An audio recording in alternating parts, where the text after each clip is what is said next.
سلیمان فارسی رضی اللہ تعالیٰ عنہ نے میرے آقا کریم صلی اللہ علیہ وآلہ وسلم کا یہ فرمان دیا، فرمایا سنا نہیں ہے میرے کریم محبوب نے ارشاد فرمایا ہے ان لربک علیک حقا وان لنفسک علیک حقا وان لاہلک علیک حقا فأت کل ذی حق حقہ۔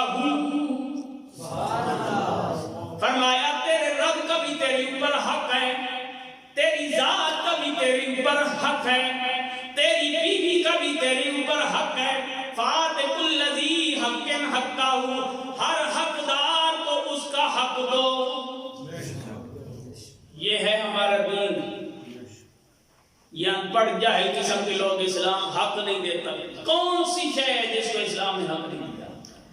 جہاں درختوں اور جانوروں کے حقوق بیان ہو گئے تو وہاں عورت کے حقوق بیان نہیں ہوئے۔ یہ بدنیتی پہ مبنی پروگرام ہے سارے، اسلام کے خلاف یہ سارا پراپیگنڈا ہے۔ میرے آقا کریم صلی اللہ علیہ وآلہ وسلم نے فرمایا، ایک اور حدیث سنیے، اگر کسی جگہ پہ مرد عورتوں پہ زیادتی کرتے ہیں تو یہ ذاتی فعل ہے، اسلام کا اس میں کوئی قصور نہیں ہے، لیکن اس کا ایک الزامی جواب بھی ہے کہ کسی جگہ پہ اگر مرد عورتوں پہ زیادتی کرتے ہیں تو کئی جگہ پہ عورتیں مردوں پہ بھی زیادتی کرتی ہیں، تو لہذا ان کا فردن جرم ہے، ان کی اپنی خطا ہے، اس میں دین اسلام کا کوئی قصور نہیں ہے۔ اور مردوں کی زیادتی کی پرسنٹیج اگر عورتوں کے مقابلے میں نکالی جائے تو کم ہوگی، اس کے باوجود یہ رونا پیٹنا ہے اور یہ پراپیگنڈا ہے کہ حقوق نہیں دیے جا رہے۔ حضور نے فرمایا خیرکم اہلکم، تم میں سے سب سے بہتر وہ ہے جو اپنی بیوی کے ساتھ بہتر سلوک کرتا ہے۔ سب سے بہتر تم میں سے وہ ہے جو اپنی گھر والی کے ساتھ بہتر سلوک کرتا ہے، وہ سب سے بہتر ہے۔ اور پھر صرف اتنا نہیں، حضور نے فرمایا انا خیرکم لأہلی، یاد رکھو میں اپنی گھر والیوں کے ساتھ تم میں سے سب سے زیادہ اچھا سلوک کرنے والا میں محمد ہوں۔ حضور نے اپنا یہ وصف بیان فرمایا۔ حضرت عائشہ صدیقہ رضی اللہ تعالیٰ عنہا آپ پانی پی رہی تھی پیالے میں، میرے قریب تشریف لائے تو حضور نے فرمایا عائشہ مجھے بھی پانی دینا۔ اب وہ جو پانی پی چکی تھی، جو پیچھے بچا تو سرکار نے ان کے ہاتھ سے وہ پیالہ لیا، کہا کہ یا رسول اللہ میں اس میں سے پی رہی تھی اور یہ میرا جھوٹا ہے۔ جو فرماتے ہیں مومن کے جھوٹے میں شفا ہے، مومن کے جھوٹے میں شفا ہے۔ عورت کو یہ عزت حضور نے دی ہے، اور صرف اتنی نہیں، میرے کریم نے وہ پیالہ ہاتھ میں لیا اور ہاتھ میں پکڑنے کے بعد فرمایا عائشہ تم بتاؤ تم نے منہ کہاں سے رکھا تھا، لب کہاں سے لگائے تھے؟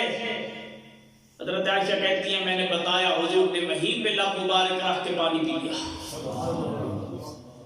ایک طرف مقام عائشہ بیان ہوتا ہے تو دوسری طرف خامد کا اپنی بیوی کے ساتھ اس نے سلوک بیان ہوتا ہے۔ پھر بھی عورت کہتی ہے ہمارے حق نہیں دیے جا رہے، اس سے زیادہ اور کیا حق ہیں کہ اس عورت پر کسی بدگماش کی نظر ہی نہیں پڑ سکتی، اتنا مقام عطا کر دیا ہے، سراپا پورا اتنا مقدس کر دیا گیا۔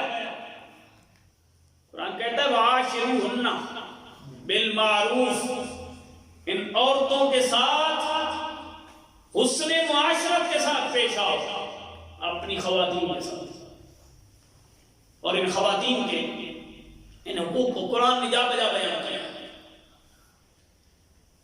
خواتین کا جو حق مار متعین ہوتا ہے، آپ کو پتہ ہے اس کی کم سے کم مقدار کا تعین کیا گیا ہے، زیادہ کی کا کیا ہی نہیں گیا، یعنی کم سے کم 10 درہم حق مہر کی مقدار ہے، اس سے کم کوئی نہیں دے سکتا، لیکن زیادہ اس کو متعین نہیں کیا گیا، اس سے بڑا بھی اور کوئی سہولت ہو سکتی ہے؟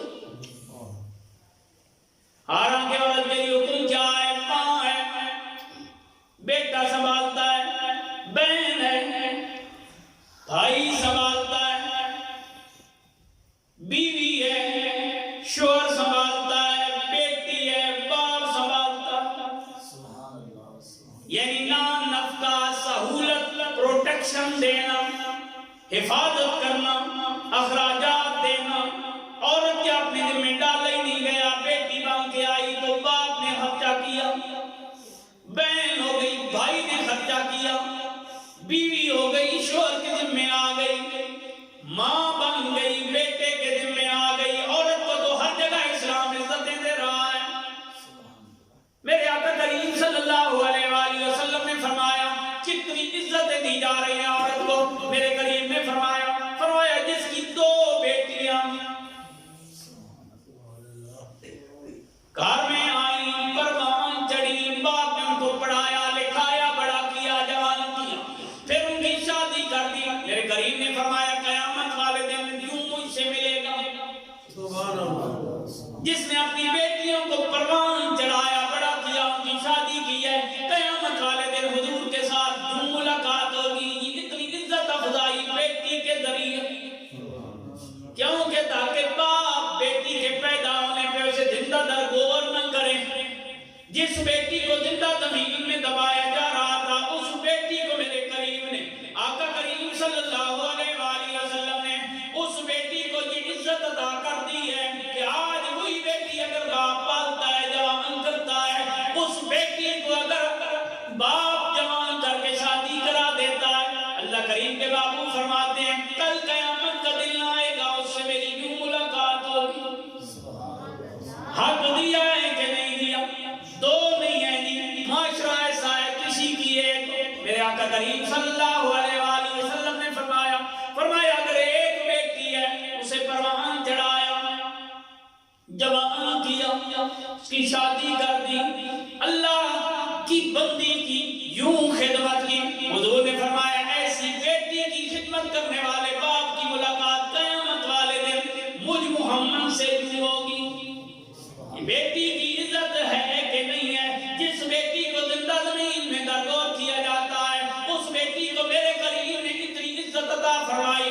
میرے آقا کریم صلی اللہ علیہ وآلہ وسلم کے ہاں جب پہلی بیٹی پیدا ہوتی ہے حضرت ام ایمن رضی اللہ تعالیٰ عنہ فرماتی ہے میں نے حضور کو جا کے خانے کعبے میں خبر دی. حضور مصروف عبادت تھے، آپ کے گھر میں اولاد آئی ہے، بیٹی پیدا ہوئی ہے. کریم محبوب دوڑ کے آئے، اتنی جلدی حضور چلے کہ میں دوڑ دوڑ کے پیچھے آ رہی تھی. آج تک تو یہی ہوتا آیا ہے جس کے گھر میں بیٹی پیدا ہوتی باپ آ کے اس بیٹی کا گلا دبانے کی کوشش کرتا. حضرت ام ایمن کہتی ہیں میں جلدی میں آئی، میں نے محبوب کریم کو آ کے دیکھا. میرے کریم نے سب سے پہلے آ کے خدیجہ الکبریٰ سے پوچھا کیف انت، اور میری اولاد کو جنم دینے والی خاتون تو بتا تیرا کیا حال ہے.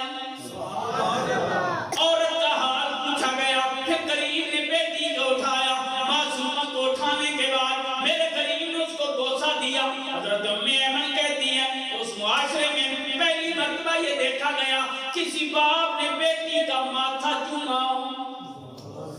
عورت کو عزت دی گئی کہ نہیں دی گئی؟ جس بیٹی کو زندہ زمین میں دبایا جاتا ہے. میرے آقا کریم صلی اللہ علیہ وآلہ وسلم کی بارگاہ نال میں جب بیٹی حاضر ہوتی ہے سیدہ خاتون جنت حضرت فاطمہ الزہرا رضی اللہ تعالیٰ عنہ حضور کی بارگاہ نال میں جب حاضر ہوتی امام الانبیاء اپنی مسند سے کھڑے ہو جاتے.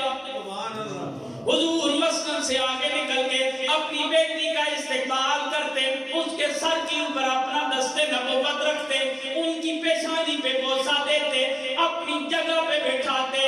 بیٹی کو یہ عزت دے کے امام الانبیاء نے پیغام دیا ہے ماں ہے عورت تب بھی عزت دی جائے گی، بیوی ہے تب بھی عزت دی جائے گی، بہن ہے تب بھی عزت دی جائے گی، بیٹی ہے تب بھی عزت دی جائے گی. عورت کو اسلام نے حق دیا ہے کہ نہیں دیا؟ پھر بھی یہ خناس قسم کی عورتیں کہتی ہیں میرا جسم میری مرضی. تیری ملکیت کہاں ہے اس میں؟ تیرے نئے نقش تو مالک نے لگائے ہیں، اس سے پوچھ تو صحیح میں نے اسے استعمال کیسے کروں ہے؟ وہ چاہے تو لب میں تجھے گونگا کر دے، جس زبان سے تو یہ نعرہ لگاتی ہے میرا جسم میری مرضی، اگر اللہ کل شیء قدیر چاہے تجھے گونگا کر لے، تیری زبان گونگی ہو جائے، کوئی تیرے سن ہی نہ سکتا۔ انہیں سوچا ہی نہیں کہ تجھے مالک نے عطا کیا کیا، اور پھر اللہ نے اس وجود کے لیے احکامات کیا دیے۔ ایک بےہودہ قسم کا جملہ جو نہ شریعت کی میں پورا ہے، نہ عقل کی میں پورا ہے، نہ اخلاقیات کی میں پورا ہے، کسی صورت میں یہ جملہ صحیح نہیں ہے۔ اور اس طرح بھی حیائی کا بازار گرم کرنے کے لیے نسل نو کو پیغام دیا جا رہا ہے کہ تم اگر گھر سے باہر نہ نکلو تو تم معقوم ہو، عورت تو اس طرح ہے، لوہا باہر پڑا رہتا ہے، زنگ لگ جاتا ہے، کوئی نہیں پوچھتا، کوئی ویلیو نہیں ہوتی، لیکن عورت تو زیور کی طرح ہے، اس کو ہمیشہ سنبھال کے رکھا جاتا ہے، ڈبیوں میں بند کر کے رکھا جاتا ہے۔ یہ بے وقت نہیں ہے، یہ بڑی قیمتی ہے۔ اسلام نے عورت کو مقام عطا کیا۔ آپ بازار سے اگر گوشت خریدے نا اور آپ اس گوشت کو چھپا کے گھر لے جائیں گے، کوئی کتا بلا پیچھے نہیں جائے گا، اس کی نظر نہیں پڑے گی۔ لیکن اگر آپ اس گوشت کو لے کے تو یوں سر عام لے کے جائیں گے نا تو کئی کتے بلے بو کی وجہ سے اس کے پیچھے چلیں گے، اور ایک لمحے کے لیے اگر آپ نے وہ گوشت چوک میں رکھ دیا نا تو کئی کیڑے مکوڑے کتے بلے اس گوشت کو لوچ کے لے جائیں گے، آپ کو پتہ ہی نہیں چلے گا۔ میں نے کہا یہ ایسا وجود ہے عورت کا، اگر اس کی حفاظت نہ کی گئی تو یہ معاشرے میں پھرنے والے کتے بلے وہاں پہ نظریں ڈالیں گے۔ اس لیے اسلام نے اس کو محفوظ کیا ہے اور اسلام نے اس کی حفاظت کی ہے۔ تمہیں کیا سمجھا تمہارے وجود کو اللہ نے کتنا مقام عطا کیا؟ ورنہ یہ جو ہے نا، اور جتنی بھی ایسی قسم کی معاشرے میں آواز اٹھائی جا رہی ہے، یہ اللہ کے عذاب کو دعوت دینے والی بات ہے۔ اس جسم میں ایسے کیڑے پڑیں گے، جس جسم کو تو کہتی ہے نا اپنی مرضی، اس میں ایسے کیڑے پڑیں گے کوئی تیرے قریب نہیں آئے گا، ایسی بیماریاں لگیں گی کسی ہسپتال میں علاج نہیں ہوگا، ایسا تحفظ اٹھے گا، معاشرہ جس کی گھن سے دور بھاگے گا۔